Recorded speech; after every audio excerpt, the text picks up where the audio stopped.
Apakah bisa saya bertanya begitu dalam bahasa Indonesia? Apakah saya bisa bertanya, abang asal dari mana? Itu yang ditulis Raja Uten. Maka saya bertanya, dari mana menurut Tengku Raja Uten? Jadi beliau menjawab, dari wilayah Pasir, bang. Menurut beliau saya dari wilayah Pasir berasal. Ini dari Romi Gayo. Menurut Romi Gayo saya dari Pasir Perlak. Dan saya bertanya lagi,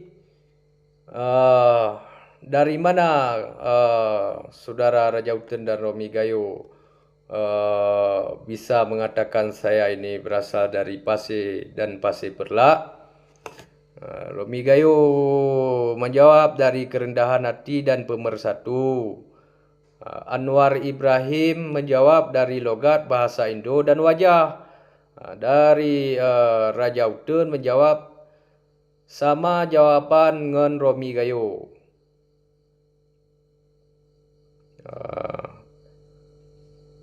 Romi Gayo menjawab, almarhum bapak saya bilang Perlak itu sangat istimewa. Cakra donya